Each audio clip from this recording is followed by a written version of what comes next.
Magias parciales del Quijote. Jorge Luis Borges.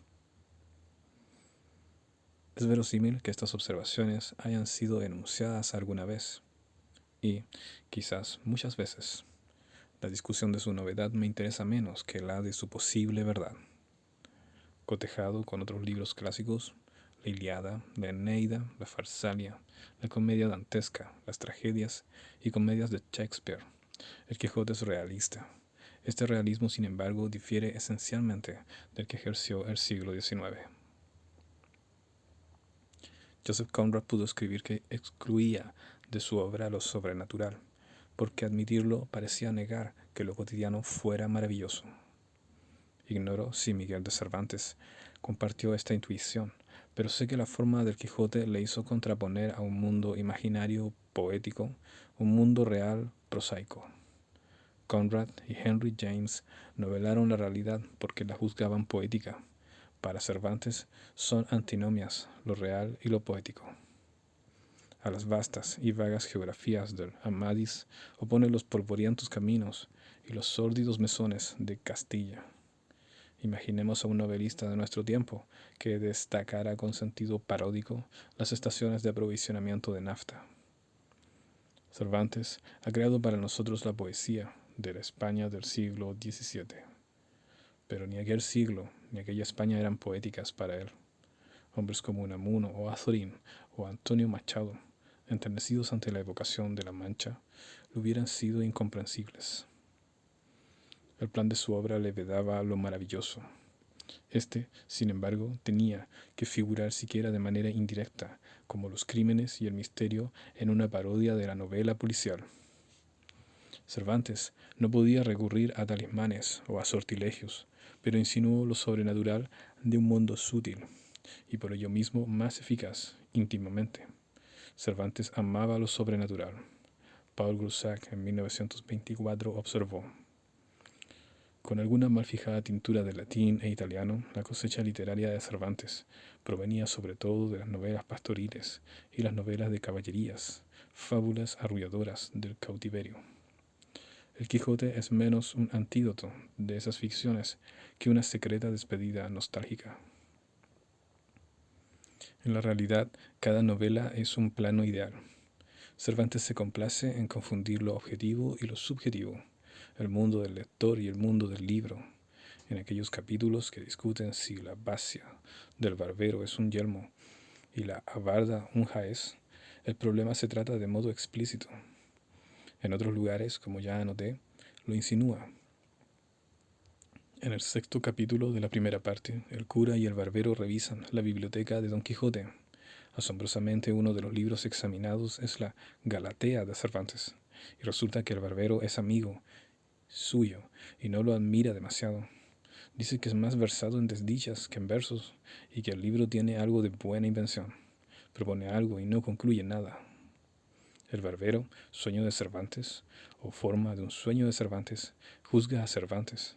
También es sorprendente saber, en el principio del 9º capítulo, que la novela entera ha sido traducida del árabe y que Cervantes adquirió el manuscrito en el mercado de Toledo y lo hizo traducir por un morisco, a quien alojó más de mes y medio en su casa, mientras concluía la tarea. Pensamos en Carlyle, que fingió que el Sartor Resartus era versión parcial de una obra publicada en Alemania por el doctor Diógenes Tauferdroeck. Pensamos en el rabino castellano Moisés de León, que compuso el Zohar, o libro del esplendor, y lo divulgó como obra de un rabino palestiniano del siglo III. Este juego de extrañas ambigüedades culmina en la segunda parte. Los protagonistas han leído la primera. Los protagonistas del Quijote son asimismo lectores del Quijote. Aquí es inevitable recordar el caso de Shakespeare, que incluye en el escenario de Hamlet otro escenario, donde se representa una tragedia, que es más o menos la de Hamlet. La correspondencia imperfecta de la obra principal y la secundaria aminora la eficacia de esa inclusión. Un artificio análogo al de Cervantes, y aún más asombroso, figura en el Ramayana, poema de Valmiki, que narra las proezas de Rama y su guerra con los demonios. En el libro final, los hijos de Rama que no saben quién es su padre, buscan amparo en una selva, donde un asceta les enseña a leer. Ese maestro es, extrañamente, Valmiki, el libro en que estudian el Ramayana. Rama ordena un sacrificio de caballos. A esa fiesta acude Valmiki con sus alumnos. Estos, acompañados por el laúd, cantan el Ramayana. Rama oye su propia historia, reconoce a sus hijos y luego recompensa al poeta. Algo parecido ha obrado el azar en las 1001 noches. Esta compilación de historias fantásticas duplica y reduplica hasta el vértigo la ramificación de un cuento central en cuentos adventicios, pero no trata de graduar sus realidades, y el efecto, que debió ser profundo, es superficial, como una alfombra persa. Es conocida la historia liminar de la serie, el desolado juramento del rey que cada noche se desposa con una virgen que hace decapitar en el alba, y la resolución de Shahrazad, que lo distrae con fábulas, hasta que encima de los dos han girado 1001 noches, y ella le muestra a su hijo. La necesidad de completar 1001 secciones obligó a los copistas de la obra a interpolaciones de todas clases, ninguna tan perturbadora como la de la noche de C2, es decir, 602, mágica entre las noches. En esa noche el rey oye de boca de la reina su propia historia. Oye el principio de la historia que abarca a todas las demás y también del monstruoso modo. Asimismo, intuye claramente el lector la vasta posibilidad de esa interpolación. El curioso peligro, que la reina persista y el inmóvil rey oirá para siempre la trunca historia de las 1001 noches, ahora infinita y circular. Las invenciones de la filosofía no son menos fantásticas que la del arte. Josiah Royce, en el primer volumen de la obra The World and Individual, de 1899, ha formulado la siguiente. Imaginemos que una porción del suelo de Inglaterra ha sido nivelada perfectamente y que en ella traza un cartógrafo un mapa de Inglaterra. La obra es perfecta, no hay detalle del suelo de Inglaterra, por diminuto que sea, que no esté registrado en el mapa. Todo tiene ahí su correspondencia.